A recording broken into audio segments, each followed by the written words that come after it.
Companies are looking for new ways to transform their business. Technology plays a critical role in this transformation. Speed and innovation in both technology and thinking are key to this shift. Hello, and welcome to the CXO in the Know podcast, where I take a provocative but pragmatic look at the intersection of business and technology through the lens of leading CXO executives. I'm your host, Tim Crawford, a CIO and strategic advisor at Avoa. This week, I'm joined by Rich Miller, the CEO of Telematica. We start off by asking if enterprises have the data they need. Rich digs into the importance of understanding dark data and why it is critical.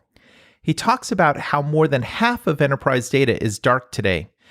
At the same time, 80% of enterprises rate data as critical to their success. Rich explains how to tap into that dark data and the opportunities that come from it. Rich, welcome to the program.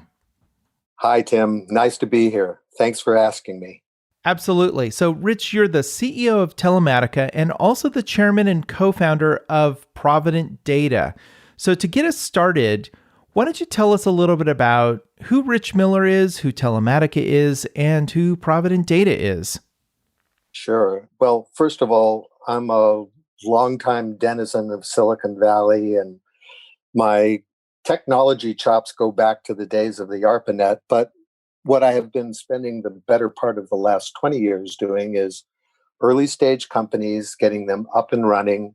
The focus of those companies has been compute distribution, that is data grids, compute grids, moving to cloud computing, the management of virtualized systems and distributed systems. And when I say involvement, Telematica is a consultancy and a holding company and might be thought of as a venture consultancy. We work with early stage companies. Sometimes we invest in them.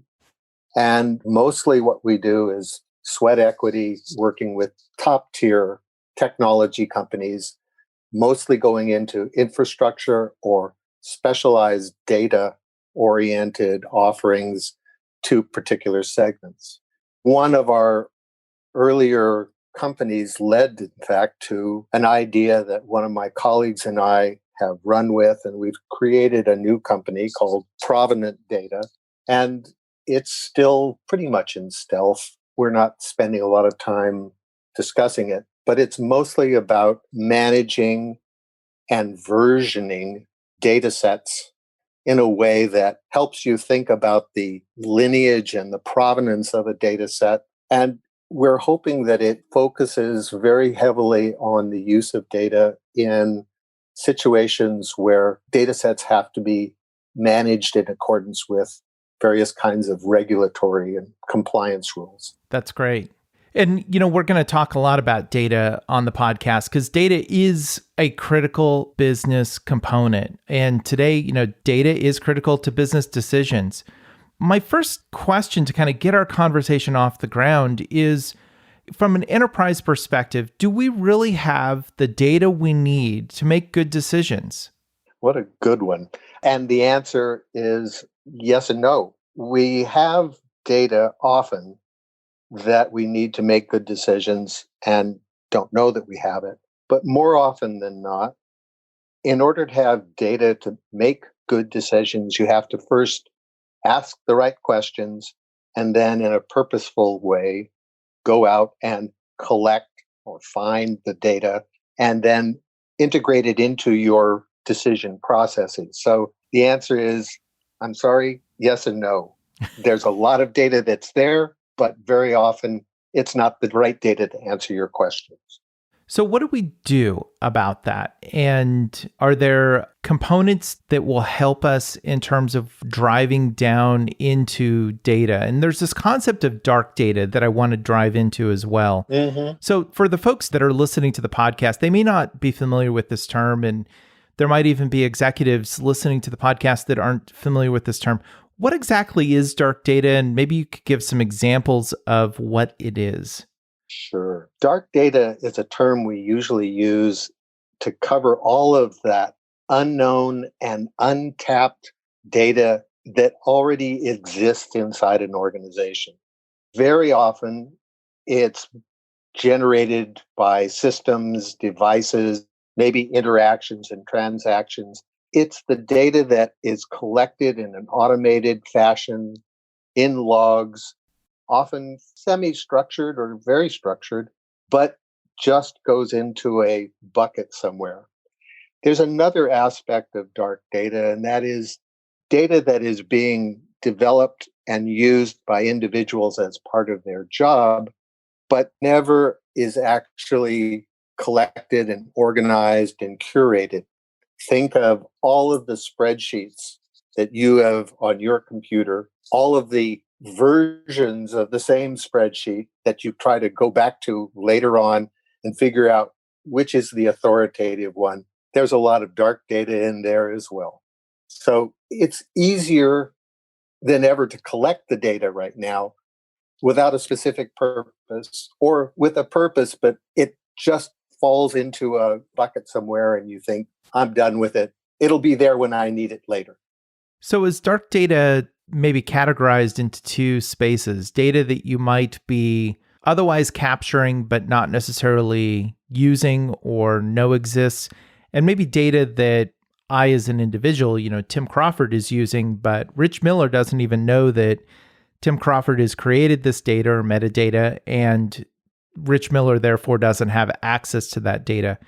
Is that a way to kind of think about it? Yes, that's a very good observation, Tim. If it is dark to me, it might not be dark to you. You know where it is. You use it every day. We might be in the same organization.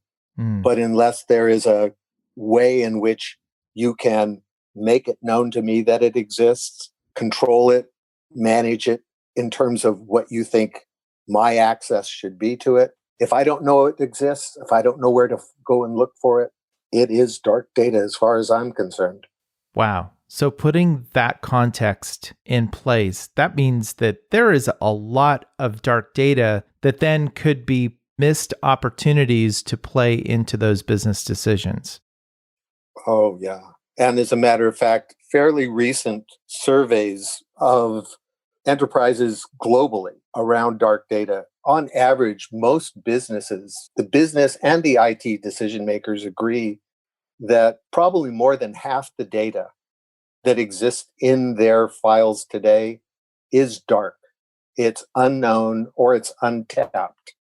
And probably 80% rate data as extremely valuable or very valuable to their organization's overall success. And yet, better than half of it is in some unknown place. So, wow, you're absolutely right. So what are some of the missed opportunities? If you kind of drill into that a bit and talk about, okay, you've got this dark data, you may not even know it exists, but what are some examples of missed opportunities that enterprises just aren't thinking about and maybe will help them understand where they could go looking for dark data? Well, let's start with the reason you might want to pick up or find data that already exists in your organization. And at the end of the day, what you're looking to do is figure out in a methodical, efficient way how to use that data and monetize that data. And when I say monetize, I mean, how can you utilize that data in a fashion that either reduces your costs, improves some other metric of performance, like latency or time to a decision or the speed with which transactions are done.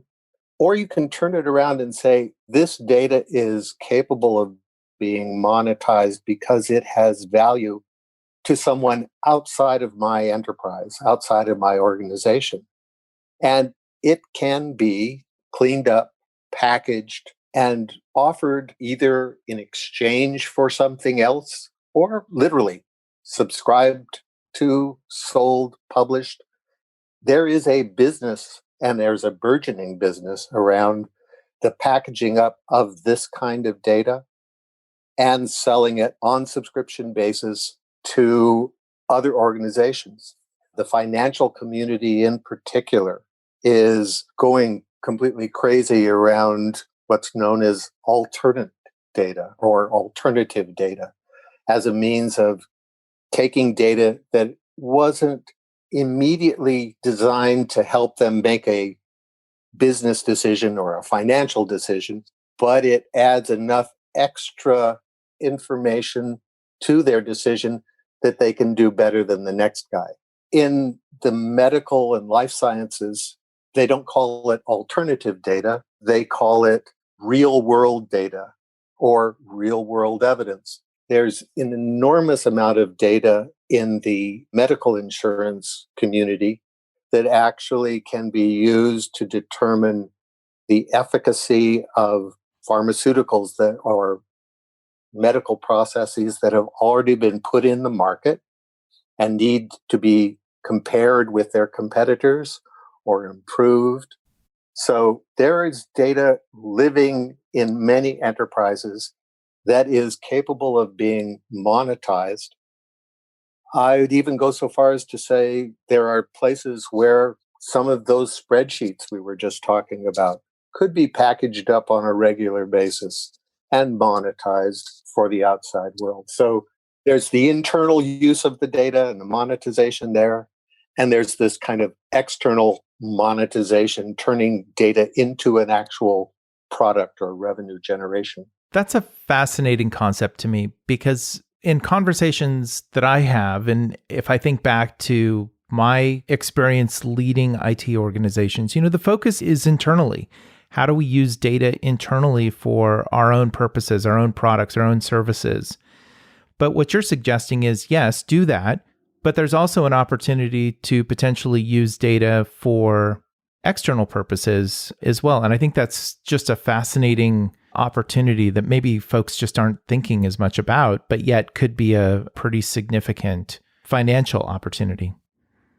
It is increasingly a really incredible business, Tim. It has gotten to the point now where probably 5 years ago, the whole industry of selling data, kind of the way I've just described it, was maybe a $3 to $5 billion a year business and was pretty much limited to big data oriented companies like the Thomson Reuters and Bloomberg's and so forth. Sure. Increasingly, that has become a place where other companies, where their primary business is not data, but they have found that they are generating data that is of value, can be put into data markets, sold through data brokers of various kinds. And there are projections of that market being well over $25 billion annually. Wow. Within the next 3 years. Wow. That's not something to shake a stick at. So when you talk about that data that is being packaged up and potentially sold, you're not talking about competitive data, right? Or are you? I think there are parts of it that could be competitive data, but I really am not necessarily talking about competitive data or even marketing data to kind of delve into the fine details of a consumer's purchasing behavior. I literally am talking about the kind of data that can be used in combination with other data to determine, as I was talking about before, for a pharmaceutical company that has put a pharmaceutical into the market, to look at, are people using it? Are doctors or medical companies prescribing it? Are the outcomes of using that particular pharmaceutical showing up as having good results in some cases, less good results in others, where the determining factor might be geography and weather, could be some other aspect that isn't captured unless you actually had access to a doctor's medical report safely or an insurance claim. So again, what we're talking about is, how do you improve your primary product by getting data from a variety of sources and using that to focus on improvement in either your processing, your packaging, your targeting, all of those things. Okay. And one of the ways that companies were really trying to get their arms around the data that they had and start to rationalize it was around data lakes and repositories. And there was a lot of money that was spent on data lakes, repositories, and some might even argue data swamps. Were they not intended to bring all types of data together? And what's the state of those? What's your take on where those fit in? Well, I think data lakes are one of those concepts that have proven out the Gartner hype cycle. The whole idea that you could take data at great speed, at great velocity, I should say, great volume, and just throw it into a data lake in such a fashion that later on, when you needed it, or when an application needed it, it would go back and find it and make use of it. Quite frankly, that has never worked at scale. I don't think it ever will. And what it basically says is, as early as possible, when you're onboarding data, either from your own systems, your in-house manufacturing line, or your transaction flows, or when you're buying data from somebody else, piping it in, when you're using in social media the Twitter fire hose. As early as you can, you want to be able to do some recognition of what that data is, and you want to do some pre-processing. You want to do some work on it before you store it anywhere. And what this has done is given rise to tooling like data catalogs, which are very often used at the receiving end of some sort of a stream of data to do at least first order, think of it as triage on incoming data so that you don't lose track of it and such that it can be utilized effectively later on by an app. So it doesn't mean that you go back to the days of a data cube, a data mart, where everything is extremely organized and overly structured, mostly in response to a specific question that you're asking. But it does say that there's still a lot of work to be done in how you manage onboarding data and when you apply various kinds of processing or automated processing, hopefully, to it. I'd even go so far as to say that when you're using external data, externally generated data in particular, one of the things that the data engineering responsibility should start with is, what do I know about that data? Do I have the equivalent of a data sheet on it? I would venture to guess that any enterprise that's in the business of building physical machinery, before they purchase a boxcar full of nuts and bolts, has a data sheet on all the different sizes, the composition of the metal that's being used in those nuts and bolts, because it's important for them to know they're using the right supplies, they've got the right ingredients for whatever it is they're manufacturing. And so it's not unusual for an electronics manufacturer, for example, to send you in advance of a purchase, here's the data sheet, here's what you're getting, here's the composition of it, here are the inputs, here are the outputs, here is the performance tests on it, and here's my estimate on the number of dead on arrival piece parts. Those are the same kind of things that you would want to have when you're buying data from some other source. Interesting. So I guess what I'm coming back to is the whole point is for it to remain visible, illuminated, you need to know about the data as you're onboarding it. You need to do some pre-processing, or you can spend some time and some money doing pre-processing so that you don't lose track of it, so it doesn't end up as dark data. And as you go down that path, I mean, are there any other gotchas or even liabilities you have to think about as you start to culminate this data, whether it's internally generated or externally generated?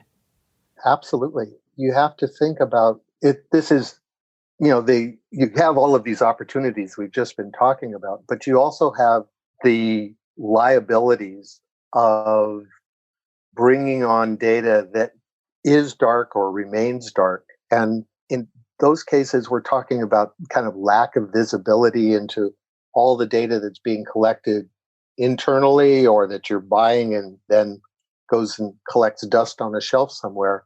If you do not make it easy to accurately manage the costs of bringing on data and organizing it, this can run away with you. And there are a lot of people who have overdone the data cataloging, tagging areas where they're spending much more money than they should on the data.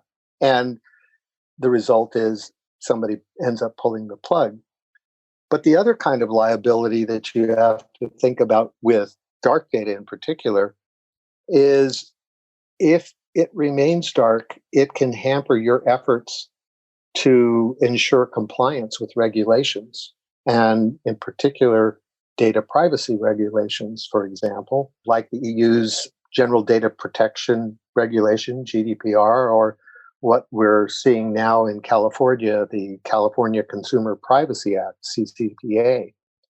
If in your dark data there is personalized information that should not be retained or under new regulation is not to be kept, and suddenly you go through an audit and there it appears, there's a hidden liability that no CFO is going to enjoy, no executive is going to enjoy the result of. Yeah, I would call that a gotcha. It's a real one. Yeah. And that goes for, not just personal privacy, the financial industry, the insurance industry, the health, health and medical sciences, life sciences. Sure. All of them have regulations that really have to be adhered to. And more often than not, you want to be sure you don't find that in the dark silos once somebody comes in and starts opening the doors. Yeah. As we kind of get toward the end of this episode and we go full circle, I'm kind of wondering, are enterprises truly prepared to head down this path? I mean, there are some great opportunities. It's important to think about dark data.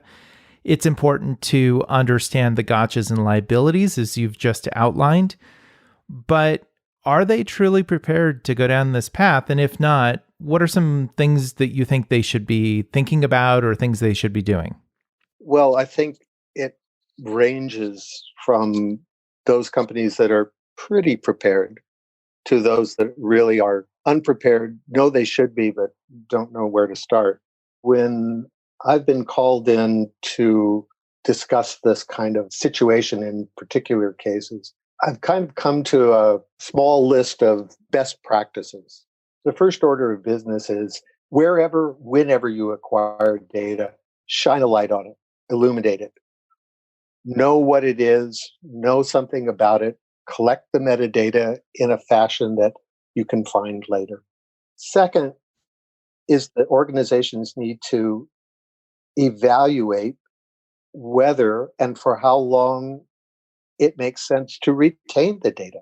You don't want to become a data hoarder and simply collect data for the sake of collecting data. This is crucial to avoid incurring rather substantial costs of collecting and storing data that isn't being used. So you need to have a policy, but also you have to get into place those tools that would allow you to say, this has never been used. It's never been accessed. And it has to go through a particular process, but let's not keep that data anymore. So it's not keep everything, it's keep collecting or curating this data, but in a smart way. The third aspect is access.